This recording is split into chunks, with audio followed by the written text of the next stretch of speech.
We wrap up our best of series by hearing from a Super Bowl champion running back who played for Coach Carroll and an NFL analyst talking about multiple things, including teams that missed the playoffs in 2024 who can make it in 2025. That plus more on Friday's edition of the Locked On Raiders podcast for June 27th, 2025.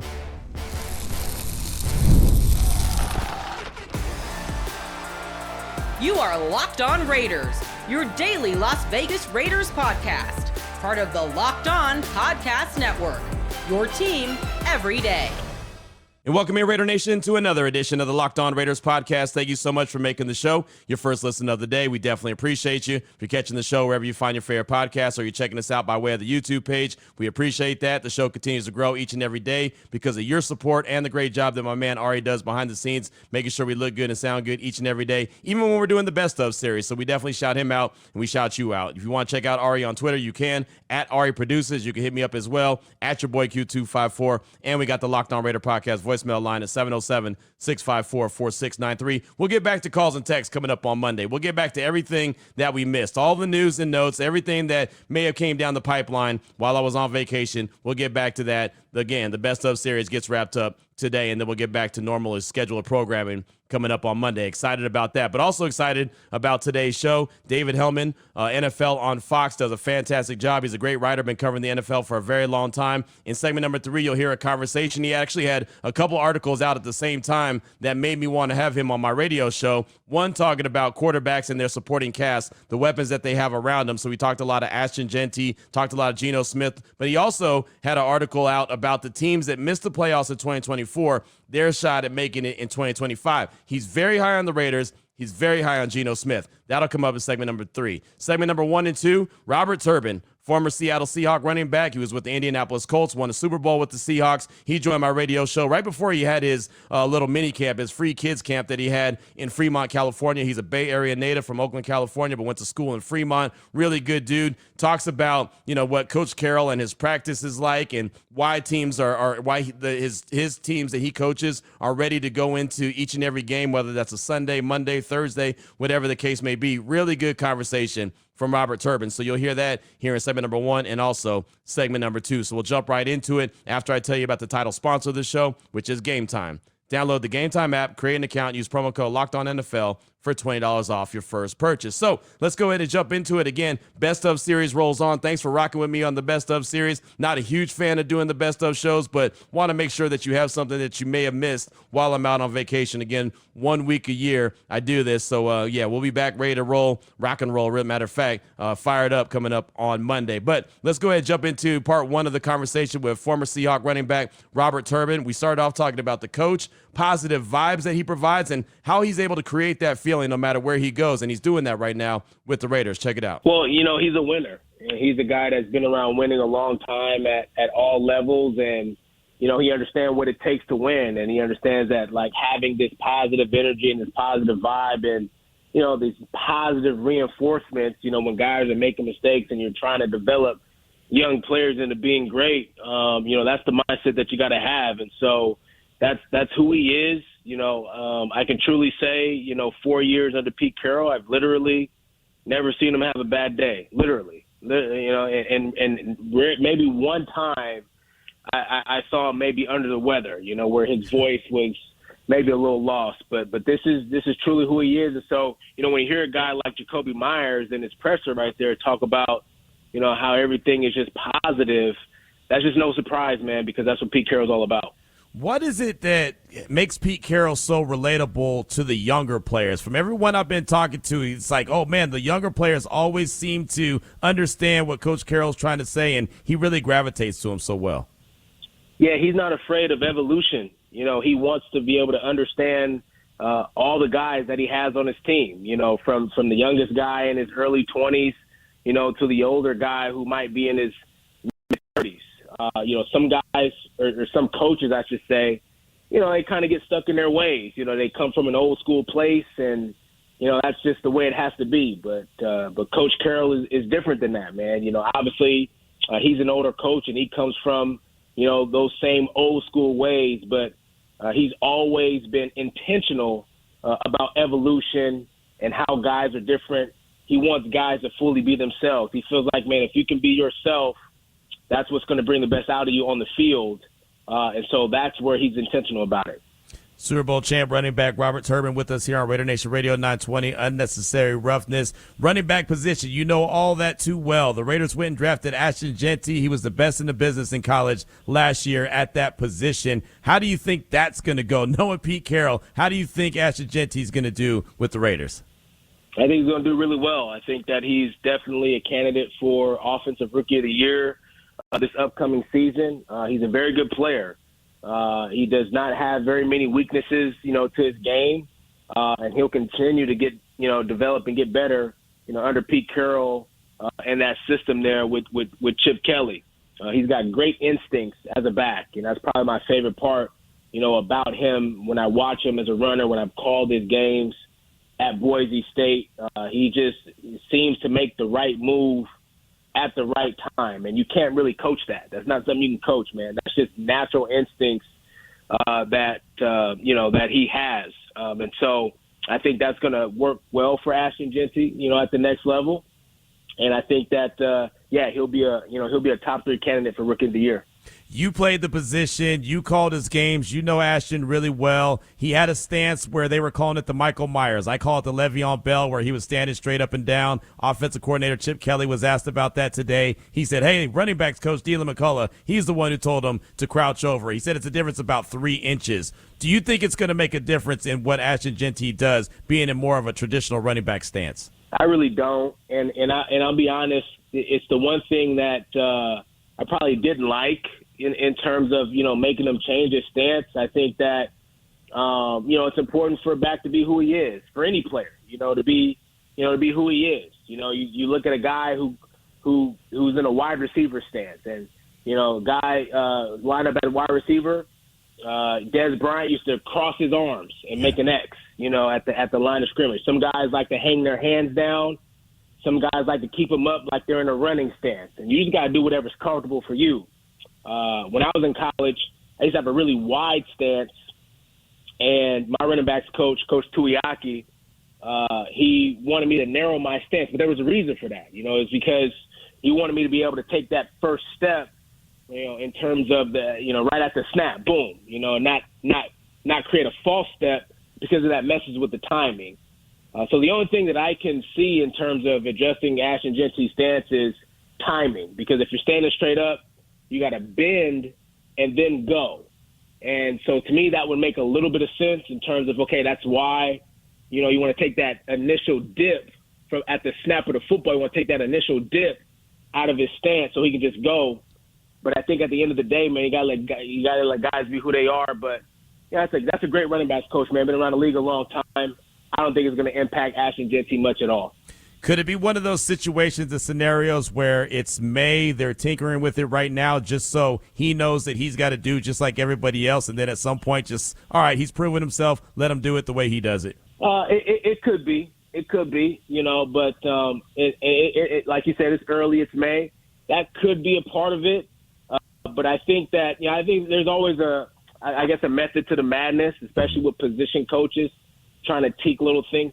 And it could be for the smallest reason, but have the biggest impact. Right. No doubt about it. Again, Robert Turbin with us here on Raider Nation Radio 920. Unnecessary roughness. Also, since the last time we talked to you, the Raiders acquired Geno Smith. There was a conversation that maybe they go into the draft and acquire a quarterback. They didn't until late in the draft. What does Geno Smith, in your opinion, bring to the table for the Silver and Black? Maturity. He brings maturity. There's a growing up at the position. He brings leadership.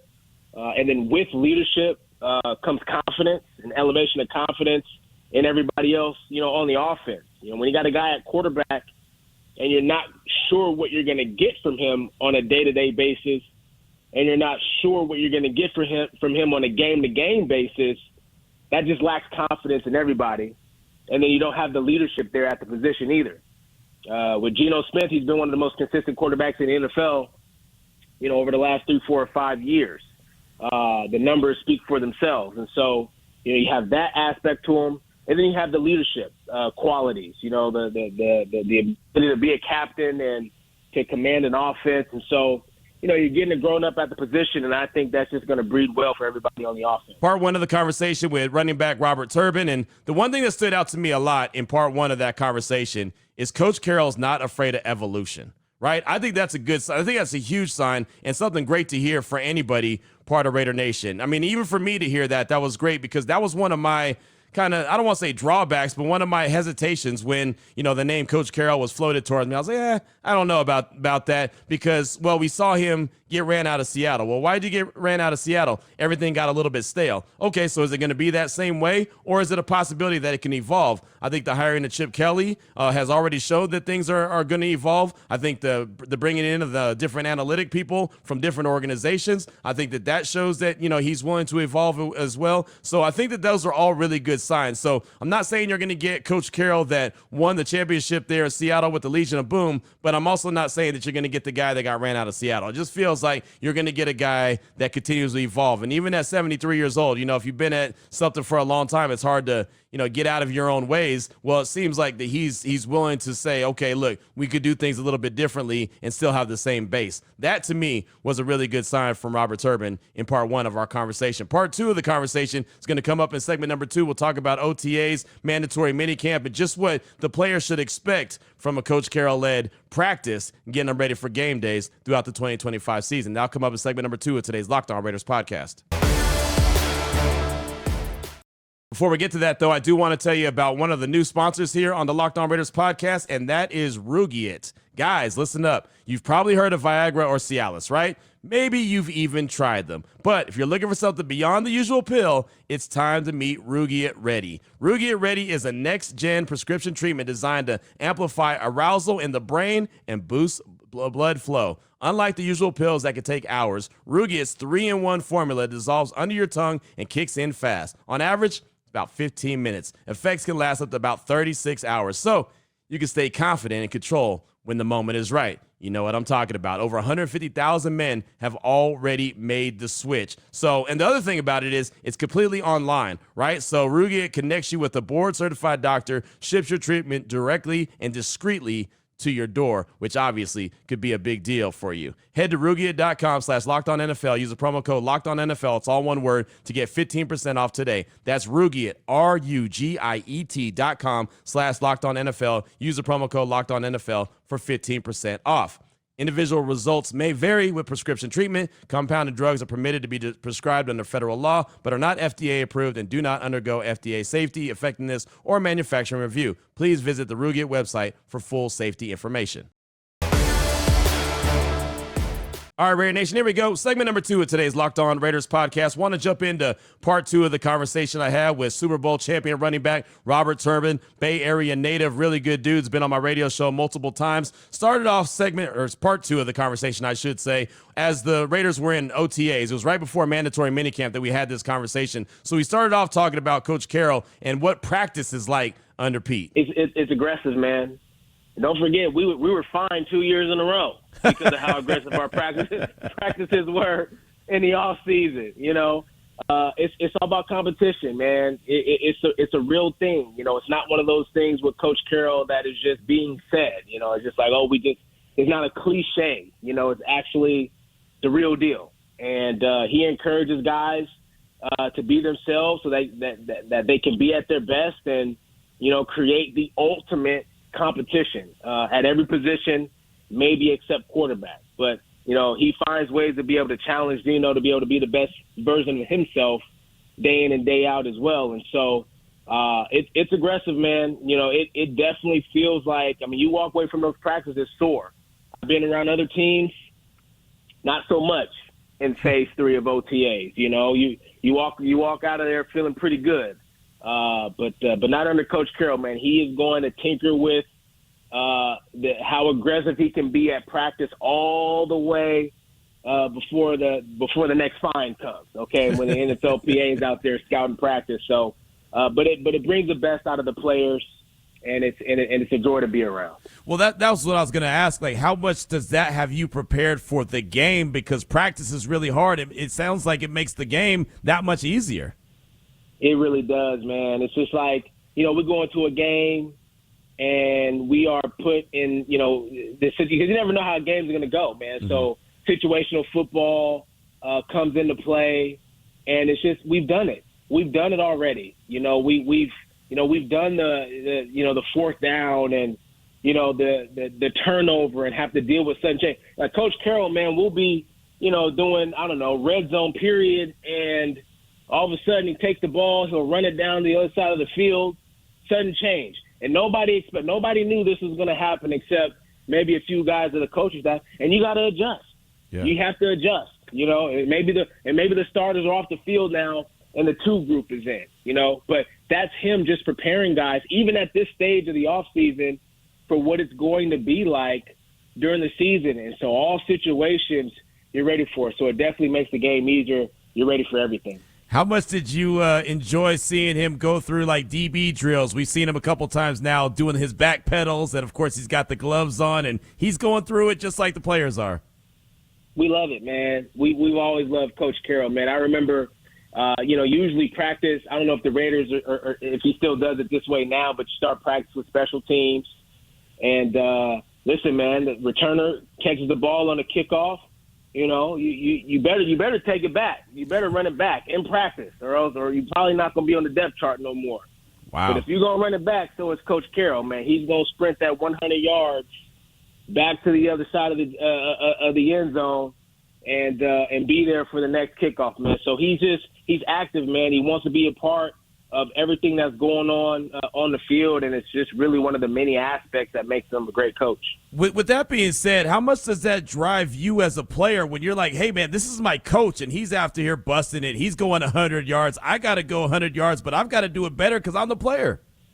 Man, it means a lot. I mean, I've had coaches who, don't do much of anything, Mm-hmm. I don't want to talk, bad about anybody. I won't mention any names, but I've been around head coaches that, just kind of just not, you don't know if they're into it or not, and there's no questioning with Coach Carroll. Not only is he into the game, but he's into you, as a player. And that's what we want, man. We want to be challenged. We want to be pushed, and we want to know that we're cared about as players. And that's part of what inspires us to go out there and be our best on a day-to-day basis. Again, Robert Turbin is our guest here on Raider Nation Radio 920 Unnecessary Roughness, a young man from Fremont, California, who's got a football camp coming up this weekend. Man, what does it mean for you to know that, hey, I'm a Super Bowl champ, made it to the NFL, from the small city of Fremont, Cali?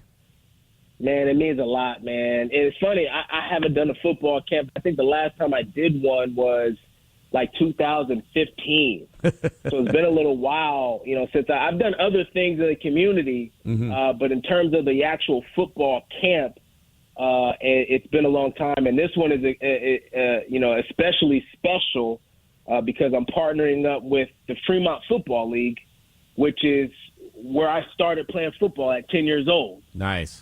Fremont Football League, drafted to the Buffalo Bills, second overall to another running back, by the way. Shame on the Cowboys back in 1990, whatever year it was, right? 2000. But yeah, I get to partner with the FFL. They're rebuilding the league. It's a really, really special opportunity. So this Saturday, 10 a.m., ages 8 to 17, we're going to go out there and do the camp, man. And it means a lot because small city, small town kid with big dreams, did it. And I want the other kids to know that they can do it too. At what point did you know that, yeah, I got this? This is not just something that I'm good at and I'm having fun with, but this is something I could take to the next level? I don't know if there was ever a time where, it was like a lock, mm-hmm. where I knew for sure. But I always believed that it was always a goal of mine. And I think when I was a sophomore in high school, that was the time where it was really solidified for me that like there was nothing else that I was going to go after except this pursuit of, being the best football player that I can be and taking it all the way to the pro level. That's when I knew that's when the decision was made that I was like truly, going to spend my day-to-day time, as an adolescent kid to try to get to the pros and develop my skills in that way. So sophomore in high school was definitely the time that I locked in. And perhaps, at some point in college, I knew that I had enough talent to go. But, you never know until you hear your name called on draft day. That's so, awesome. So yeah, man. So when I was a sophomore, man, that's when it was time to lock in for me. Nice. Hey, there's nothing wrong with that. That's fantastic. You did it. You made it. Super Bowl champ. Now you got your football camp coming up this weekend, even though you haven't had one for a while, but you're giving back to the community. You've always done that. That's awesome, man, and we definitely wanted to make sure we got you on here to talk about it. And I don't want to ruin the mood or anything, but I know you spent some time with the Colts as well, and unfortunately, Jim Irsay, we found out about him passing away. I know that was pretty tough as well, so just wanted to go ahead and pass condolences on because I know that you knew him really well. Yeah, I appreciate it, man. Yeah, and it was, man, my time with the Colts was awesome, man. That was really where I kind of grew up in the NFL, during my time with the Colts, and being teammates with Frank Gore was a huge part of that. But, in terms of Mr. Irsay, man, another guy in the locker room, per se. Very similar to Pete Carroll, man. He wanted to be one of the guys. He was very accessible, open door policy, had a great, great passion for the game of football and the players. And so, he's going to be, missed a lot. So going back to practicing hard, I like that because, even as I saw personally up close at mandatory minicamp, he's going to put you in as many game time situations as possible. And the other thing about Pete Carroll that I thought is pretty cool, he has not shied away at all about talking about the NFL docking the Seahawks team's practices because their practices were too physical. Like, he's talked about it so many times. He was on the podcast with Michael Robinson and Marshawn Lynch. He was talking about it. He talked about it with us after mandatory minicamp. Like, he has not shied away. And even that last day of mandatory minicamp, when I thought that he was going to cancel practice, not only did he have practice, but he extended it a little bit longer. So he's not shying away of who he is and what he plans on doing. And that's fine. But that sets you up. And that's why I asked Robert Turbin, did it almost feel like that these guys were 100% prepared already for the game because what they did in practice was harder than what they should expect in the game. Now, of course, other situations are going to arrive, but if you work hard and practice, they always say you play like you practice. So if you practice hard, then you're going to play hard. And if you practice correctly, you're going to play correctly, right? If you practice winning ball, you'll play winning ball. I mean, it's just that simple. So I like that as well. A nice little nugget that Robert Turbin dropped on us in segment number 2 and part 2 of the conversation I had with him right before Raiders mandatory minicamp. Coming up in segment number 3, we'll switch things up a little bit. David Helman, NFL on Fox, had a couple really good articles that he had out, so I was able to catch up with them and talk about both of them. You'll hear this conversation coming up in segment number 3 of today's Locked On Raiders podcast. Before I get to that, though, I do want to tell you about the title sponsor of the show, and that's Gametime. Have you ever decided at the last minute to head to a ball game with friends or family? Maybe it's game day and you suddenly realize you want to be in the stands. That's exactly where Gametime comes in. It's the easiest way to grab last-minute tickets without the stress. Unless you're my guy, Vegas Jess, who all of a sudden pops up with tickets in his hand all the time, always on game day. But for anyone else who's not Vegas Jess, Gametime is for you. With the money you save on tickets, you can splurge on food, drinks, merchandise, even invite a bigger group to go with you. Gametime makes it possible. It makes buying tickets fast and simple. Price on the app actually drop the closer you get to first pitch or kickoff, whatever the case may be. Even when the NBA was going on, tip-off. They've got incredible last-minute deals, clear seat views, and a lowest price guarantee that takes the worry out of buying your tickets. Right now, take the guesswork out of buying tickets with Gametime. Download the app, create an account, use the promo code LOCKEDONNFL. It's all one word for $20 off your first purchase. Terms do apply. Again, create the account, use the promo code LOCKEDONNFL. LOCKEDON NFL for $20 off. Download the Gametime app today. Last minute tickets, lowest price, guaranteed. Here we go, Raider Nation. Segment number 3 of today's Locked On Raiders podcast and the last of the best of series that we got rolling on. And again, I definitely appreciate you rocking with me on this best of series. Again, one week a year, take vacation. And so I'm ready to get back at it full throttle. Excited about, everything that is missed in the time that I was gone, but ready to rock and roll with that. And we'll get that going on Monday, but also excited about this conversation that I had with David Helman, NFL on Fox. He's fantastic. He had a couple good articles out, which quarterbacks have the most help ranking all 32, and then new NFL contenders teams, right? The teams that missed the playoffs in 2024, but could surprise some folks this year, including the Raiders. I'll just tell you this. He's high on Geno Smith, and he's high on the Raiders, but he knows that they're playing in the AFC West. So we started off talking about supporting cast for the 32 starting quarterbacks and how much heavy lifting he expects from rookie running back Ashton Jenty. Yeah, I had a fun time trying to figure out how I felt about Ashton because obviously, if you've watched any of his college games, he's an incredible player. He was so much fun at Boise State.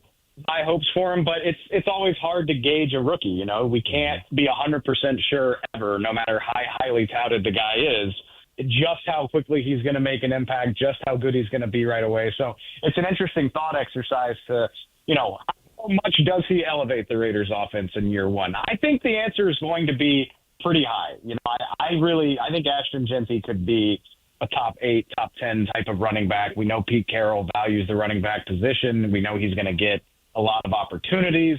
He's got way better hands than I think people give him credit for. You know, he didn't do a lot of receiving last year, but he's done plenty of it over the course of his college career. So I have really high expectations. It's never a guarantee, but you know, I certainly you would hope he's in the Rookie of the Year conversation just by virtue of where he was picked. But with that coaching staff and with Geno Smith there at quarterback, I certainly think he's primed to really hit the ground running.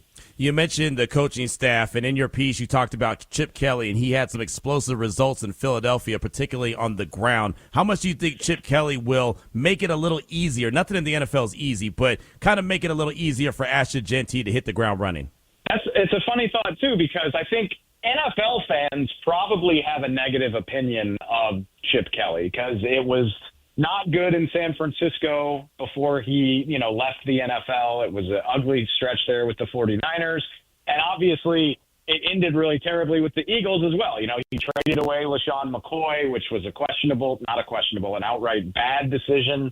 Obviously, the Eagles kind of fell apart before they brought in Doug Peterson and got the ship righted. So I get it if NFL fans have a bad opinion of Chip Kelly, but the guy can design an offense, and he's done it successful in the NFL. I mean, LaShawn McCoy was the league's rushing champ with Chip Kelly as his head coach. You know, the tempo, the run design, he's very creative with run scheme and blocking things up.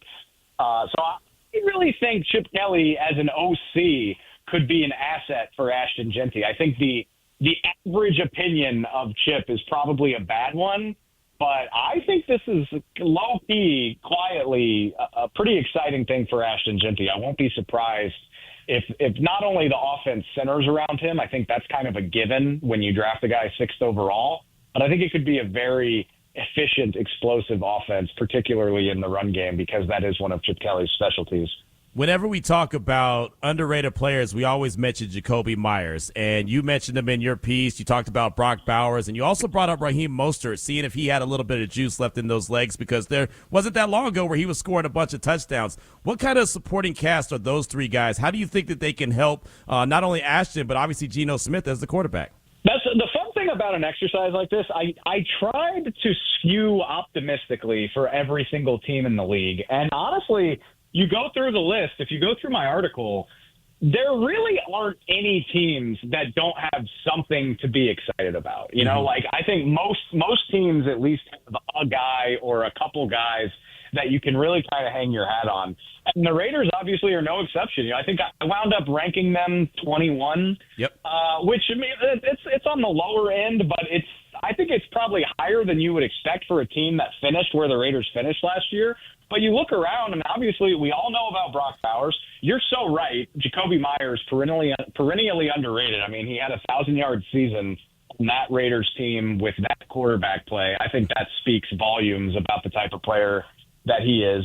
Probably not like a true number one receiver, but definitely a high-end to mid-tier number 2 receiver. Like, if that guy is your number 2 receiver, you're in pretty good shape, in my opinion. Obviously, I think the Raiders could probably use a number 1 guy, and that, along with their offensive line, is why they're a little bit lower in the rankings.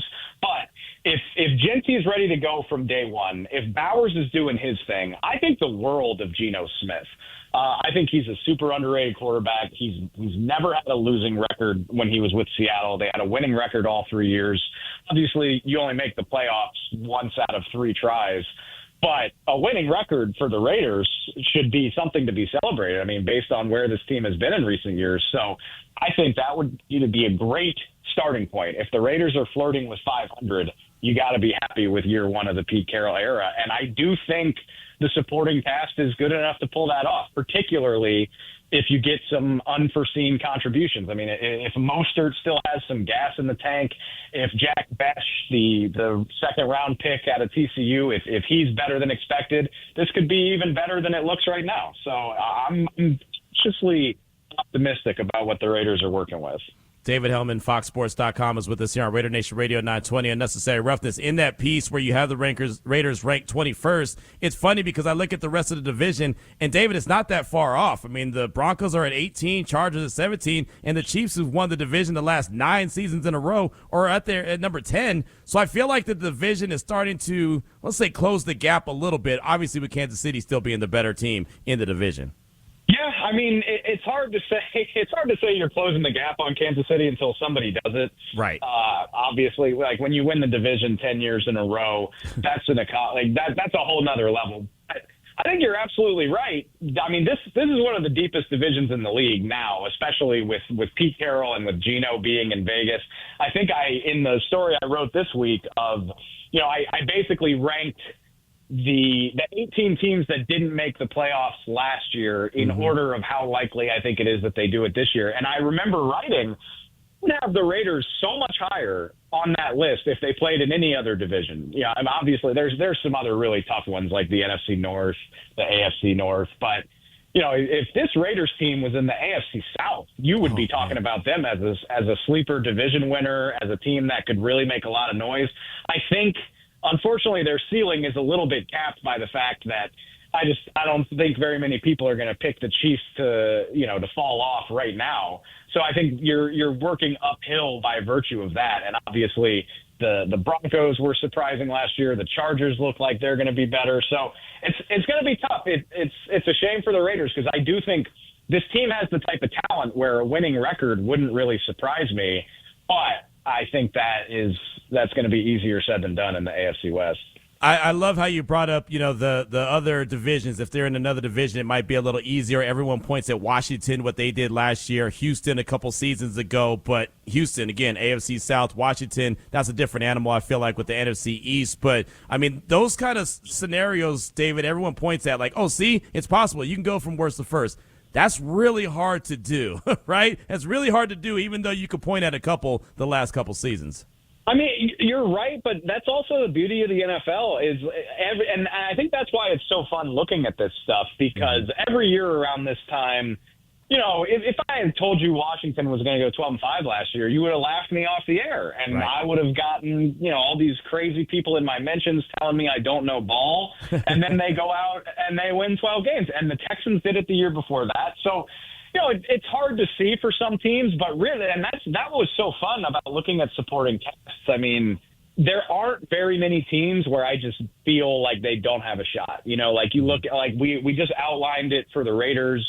The Tennessee Titans, we know that the impact that a number 1 overall pick can have. We just saw C.J. Stroud and Jaden Daniels do it. I mean, I know they weren't the number 1 overall pick, but you get my point. Yeah. And like you go down the list, and I can find a reason to be optimistic about damn near everybody. And I think that it just makes it a fun time to love the NFL because, look, we know not everybody has a real shot to win the Super Bowl, but I think almost everybody in the league has a shot to really surprise people, and that's a lot of fun. David Helman, FoxSports.com, is with us here. Unnecessary Roughness, Raider Nation Radio 920. I was going through what Washington did last year because, again, that's the most recent one. It's pointed out to me all the time. David, they won 8 one-score games in the regular season. Normally, and you've been covering the league long enough, when that happens one year, normally you don't get those one-score wins. You don't win them consistently like that. It takes a little bit, I don't want to say luck, but it takes some good fortune for that to happen consistently. No, you're right. And I'm not trying to bag on Washington, but you look at it and, I mean, there are things there that make you wonder if they're primed for regression. I mean, first of all, they're going to be on everybody's radar. Second of all, they play in a really tough division. You wonder, at this stage in Deebo Samuel's career, is he like the same caliber of difference maker as he used to be? Laramie Tunsil, I still think he's a really good player, but the Texans' offensive line was atrocious last year. It makes you wonder about that. I wouldn't be shocked, and again, it's funny. We write all these narratives in stone based on what happened last season, and you're so right. I mean, you win a handful of one-score games, you catch the right team when one of their star players is injured, and it can completely change the trajectory of your season, and that's why, I think I did the math. People say, half the playoff field turns over every year, and since they expanded to a 7-team format, it's about 5. It's about 5 teams change out every single year. So a little less than half. But, a lot of these teams that we're so high on, odds are, for one reason or another, they're not going to make it. And it's fun trying to figure out who that could be. And I always laugh because, like I said, what happened last season, people sort of laser in on that like it's bound to happen again. And the results just don't really back that up. That's a fantastic nugget that you dropped right there, the 5 teams and the turnover that they have when it comes to the playoffs consistently the last few years. That is fantastic. Well, David, this is great. We'll close out with this. Again, your piece out there right now, foxsports.com, new NFL contenders, ranking 18 teams, playoff chances after missing the postseason. For the Silver and Black, you have them ranked 13th. For the Silver and Black to make the playoffs in 2025, what, in your opinion, needs to happen? I mean, I think I wrote it in one of those stories. I think the offensive line has to play more like it did in the second half of last season. They were much better in the home stretch than they were in the beginning. I think, like I said, I think so highly of Geno Smith. If Geno Smith is doing his thing and the offensive line is doing its job for Ashton, Jenty, I think the offense will take care of itself. I do think you're going to need some stars to rise up on defense. Obviously, they got pilfered a little bit in free agency on the defensive side of the ball. So I would say just consistency on offense and probably some unlooked for contributions on defense. But we've seen this enough times as well where a fantastic running game can be a defense's best friend. So really, if that offense is efficient and does a good job with possession, I think that could really open the door for a Raiders resurgence. Like I said, I don't have to think that hard about an 8 or 9 win season for the Raiders. Like I think it's on the table if they catch the right breaks. Really good conversation with David Helman right there, NFL on Fox. He does a fantastic job. He's been covering the league for a very long time. And I'll tell you, man, I mean, he's very high on Geno Smith. And it's funny, a lot of people that I've talked to since Geno Smith has been acquired by the Raiders are very high on him. They might have him like middle of the pack or maybe even, top 10, but being right around number 10 as far as rankings, but very high on what he's able to do, especially with his own team, especially with weapons around him and offensive coordinator like Chip Kelly. I'm really excited to see, and I hate that, it's not training camp yet. It's not a preseason yet, so we're not going to get to see it for a while. There's still some weeks before training camp gets going, but man, I'm just so excited to see what it looks like because the expectations and I think the energy for this Raiders team is sky high right now. And as you've known, I've been trying to temper my expectations a little bit just because, well, you don't want to set anyone up for disappointment, learn from those mistakes in the past, and we'll see how it all plays out. But, man, things go the way that, Raider Nation wants and this Raiders team wants, and Coach Carroll expects it could be a hell of a season in 2025. So that's going to do it for today's show. That's going to do it for the Best of series. I'll be back on the radio today. I'll actually be doing my ESPN show, Joe and Q, and then also Unnecessary Roughness on Raider Nation Radio 920. Be doing that today, and we'll be back with the podcast. We'll be doing a brand new